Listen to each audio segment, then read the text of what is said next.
Vous êtes à l'écoute d'un nouvel enseignement du pasteur Corinne du Centre apostolique EZ37M. Bonjour les femmes de feu. Alors nous continuons donc notre cheminement dans le prophétique et nous allons nous arrêter un instant sur Ésaïe 30, verset 10. Voici ce que ce verset nous dit. Ils disent, aux voyants, ne voyez pas, et aux prophètes, ne nous prophétisez pas des vérités. Dites-nous des choses flatteuses, prophétisez des chimères. Aujourd'hui, si vous voulez faire le buzz sur les réseaux sociaux, dites que vous êtes prophétesse et commencez à dire que celle ou celui qui lira ce poste va être béni, que dès janvier, tu vas percevoir de l'argent, qu'au mois de septembre, la stérilité va quitter ta vie. Dites également à celui qui partagera ce poste 10 fois, une grande bénédiction de Dieu va arriver. Tout cela est malheureusement une réalité d'aujourd'hui qui fait peur, mais surtout qui est attristante. Le prophétique est tourné en ridicule et mis sur l'autel de la dérision. Pourquoi en est-il ainsi? Avouez que cela peut tout de même faire réfléchir, non? Tout d'abord, parce que de nombreux enfants de Dieu ne recherchent pas le Dieu de la Bible, mais recherchent les titres, les honneurs sur les places publiques, et notamment la place publique du net. L'important étant de se faire un nom et d'avoir un fort audimat. Ensuite, parce que nous sommes dans ce temps dont nous parle 2 Timothée 4, 3. Car il viendra un temps où les hommes ne supporteront pas la saine doctrine, mais ayant la démangeaison d'entendre des choses agréables, ils se donneront une foule de docteurs selon leurs propres désirs. Et c'est exactement ce qui se passe. Mangeant à droite, se goinfrant à gauche, afin d'assouvir le désir d'entendre ou de lire ces choses qui nous paraissent agréables. C'est également parce que beaucoup d'enfants de Dieu ne prennent plus le temps de méditer la parole de Dieu, et qu'ils croient en fait en un Dieu distributeur de bonbons, en un Dieu papa gâteau. Et l'ennemi a compris comment nous pousser dans notre chair afin d'occulter le prophétique. Le prophétique est cependant un don merveilleux, qui est donné pour que l'Église avance, pour qu'elle prenne les bonnes décisions, les bonnes directions. Le prophétique est le cœur de Dieu, est le regard de Dieu sur les gens, sur les situations. Alors, comment pouvons-nous accepter de nous livrer à cette dérision? Accepter cela est comme se moquer de Dieu. Nous ne réalisons pas à quel point cela est grave. Par ailleurs, le ministère prophétique est très mal connu. La première chose qu'il faut comprendre, c'est qu'un ministère de la parole est un don de Dieu à l'Église.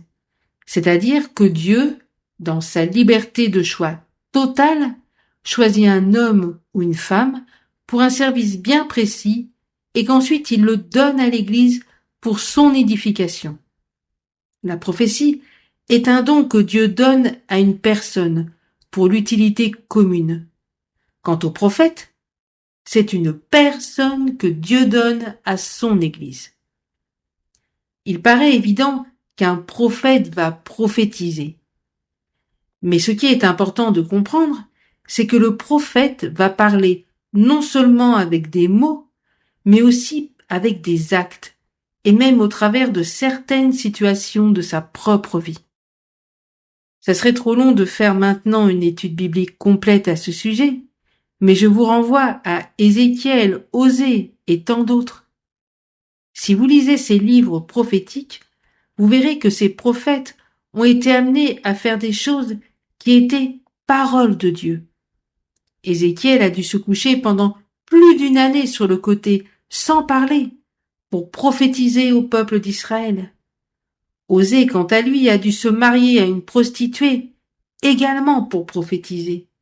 et les exemples sont nombreux dans la parole de Dieu. Alors, est-ce que cela veut dire que les prophètes de l'Ancienne Alliance existent encore?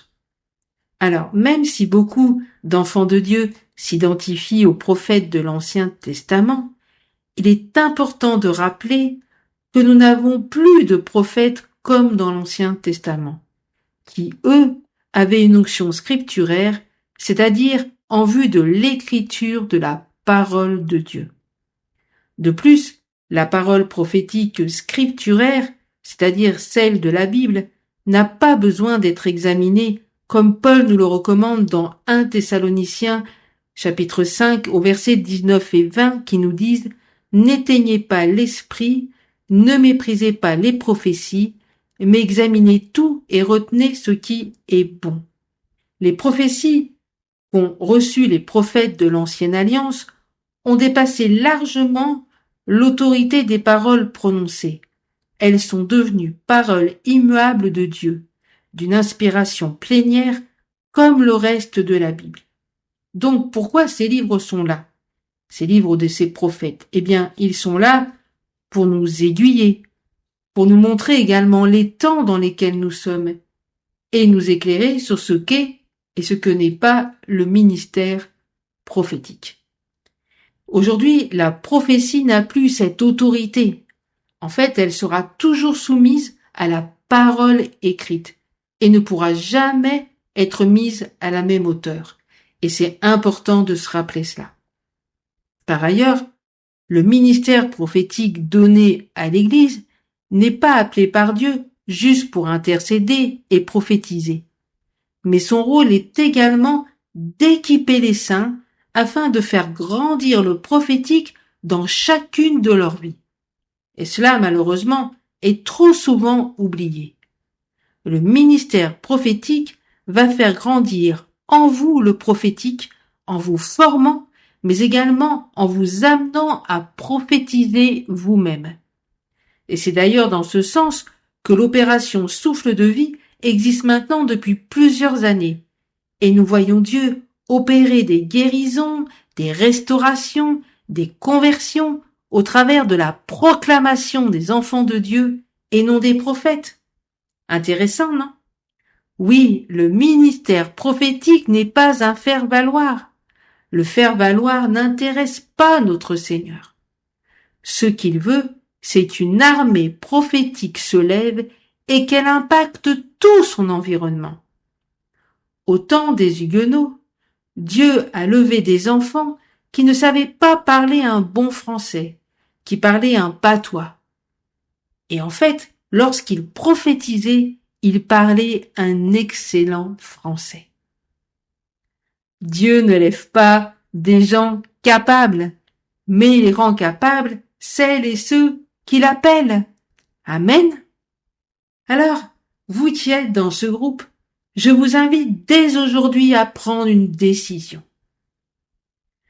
à méditer la parole de Dieu, afin d'être transformé par le renouvellement de votre intelligence, comme Romains 12:2 nous l'enseigne, à écouter la voix de Dieu et à vous laisser interpeller par lui et utiliser par lui.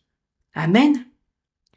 Femmes de foi, c'est le temps pour chacune d'entre vous de décider de vous lever et de faire partie de cette armée nombreuse, très nombreuse que Dieu est en train de lever.